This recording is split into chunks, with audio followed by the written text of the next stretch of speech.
What's good, everybody? It's a Sabro Final 4. Got a new deck profile to show you guys based on another ancient EX Pokemon. It's going to be the Gouging Fire EX, which is basically a fancy pants ancient form of Entei, I suppose. This Pokemon is very similar to Arcanine EX from the earliest, I think it came from in the first set, yeah, Scarlet and Violet. Pretty similar, but better in every way when you think about it. 230 HP, just the basic, but with the capsule, it's going to have even more HP than Entei EX. Similar second attack too.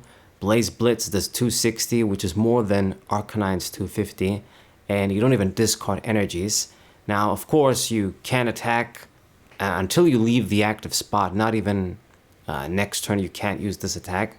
So if you don't find a way to switch and this guy remains alive, you still won't be able to just do Blaze Blitz, do Heat Blast, and then do Blaze Blitz again. So you are going to have a way to switch, but I think it's still better than Arcanine's double discard for less damage. Water Weakness Standard, going to give this guy trouble against Chien-Pao and other water Pokemon. But I mean, it's to be expected. But a good ancient fire Pokemon, I want to say. Once again, similar to Arcanine.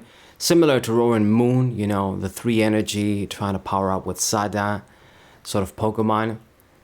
You don't got the trick with the auto KO, but you can just do solid damage without really any drawback.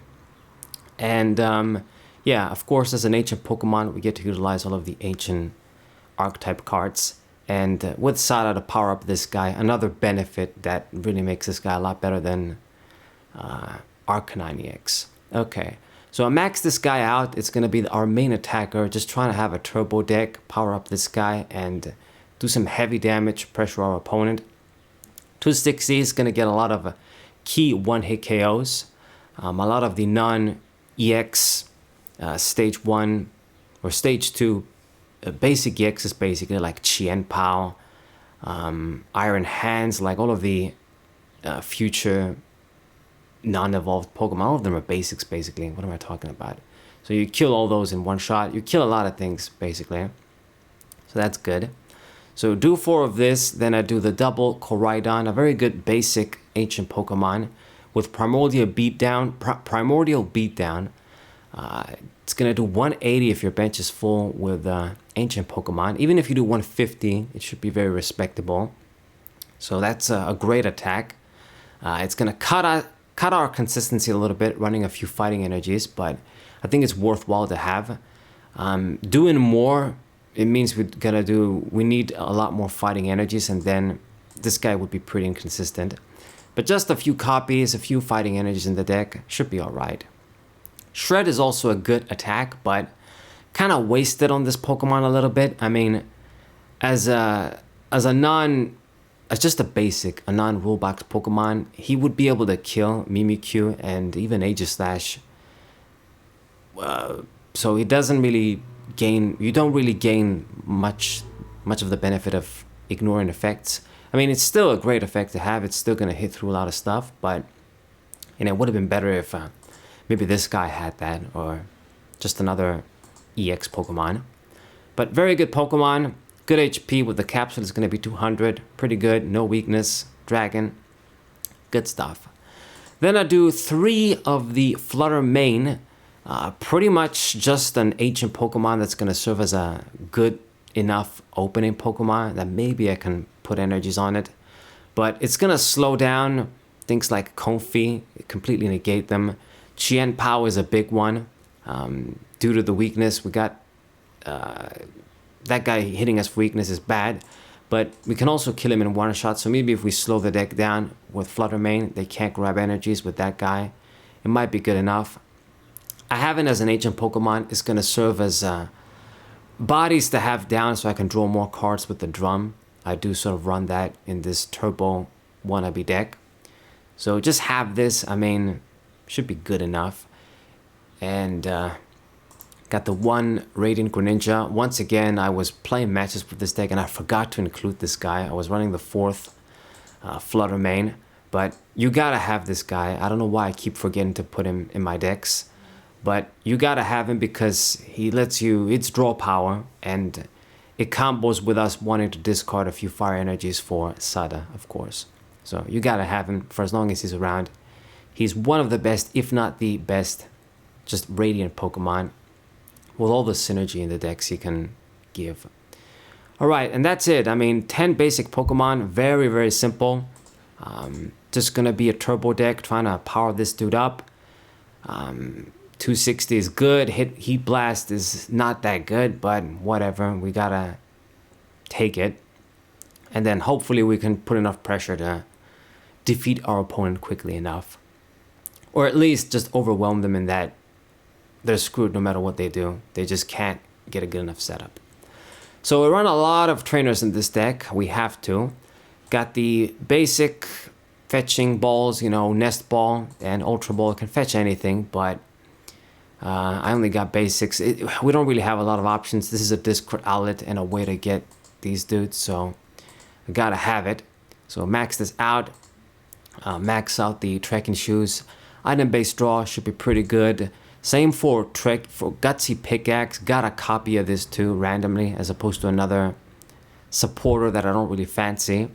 And then we got the triple Earthen Vessel, discard and grab energies. Especially important to get those fighting energies too, for this guy to be able to attack.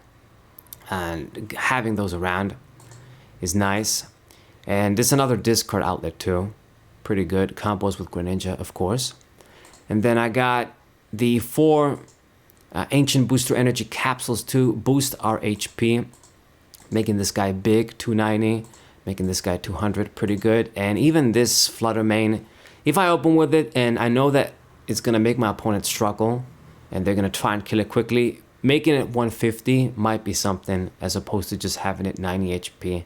Like for example, if you open with this and your opponent opens up with Chien-Pao, just discarding 2 energies, they can kill it. But if you have the capsule on, they need the third one, and that can be huge. Okay, so max that out. Then I got the double switch card. Just switching outlet, kind of important. If this guy is gonna use the big attack and then switch, and then if we have another one powered up, go for another big attack again, as opposed to just sitting in the active spot and trying to do Heat Blast. So switching outlets, important. And then the ace pick of choice is going to be the Awakening Drum. So I aim for this deck to be sort of turbo. I mean, it's all basics. It's kind of similar to Rowan Moon decks in a way. The EX one, you just get your big dudes out, discard a few energies, and take advantage of Sada, power the dudes up. In our deck, we get to utilize Magma Basin as well. This is the stadium of choice. Once again, similar to Arcanine. Free fire energies on Entei is the only one that's gonna utilize it, but it's still important. The damage counters also kind of suck because it hurts this guy's good base HP. You know, if I put 1 or 2 energies with Magma Basin, that's 40 damage, so that kind of sucks, but it's still too good to pass up. Makes our deck speedy, make sure we always have energies around. So 3 copies should be standard, I want to say. And that's basically it. I mean, I guess Greninja is going to hurt the Awakening Drum a little bit, but you should still run it as opposed to just not running any Radiant Pokemon or just this guy at all because it's good. But Awakening Drum should still be really good.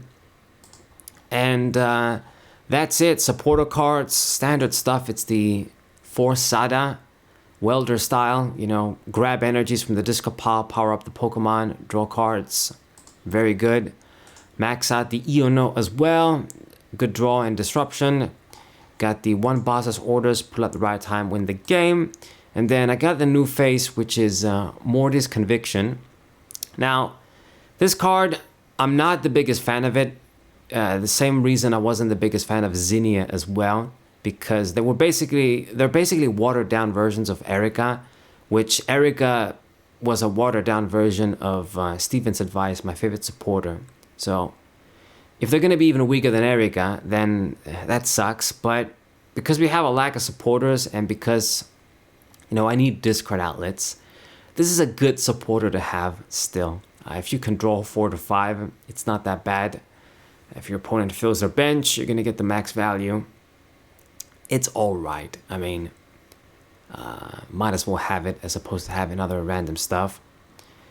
And that's basically the deck. Oh, the energies. I mean, energies are standard. I got 10 fire energies, enough to go around for Entei, and then 3 fighting, just enough for Koraidon. And that's basically it. Enough for manual attachments and for discarding. Got Greninja as well, so, you know, might discard if you just a draw. Go overboard. And that's pretty much the deck. I mean, it's one way to run Entei. I guess maybe there's other ways. I don't know. You want to do Victini, you want to do some sort of other fire energy acceleration method. Do we got even anything else other than... I guess we got Reshiram V, but that probably is bad. Just got this basically, and I guess Sada in that guy's case. And this is the deck. I'm going to show you guys a bunch of matches as I always do. And this is going to be probably the last deck before Twilight Masquerade comes out. I don't think I'm going to have enough time to show anything else. And there's not really much anything else to show, honestly. Gotta wait for the next set. So that's it. Hope you guys enjoyed it. Subscribe to the channel. Leave a like. Share the video with your friends. And I'll see you guys next time. What-ay?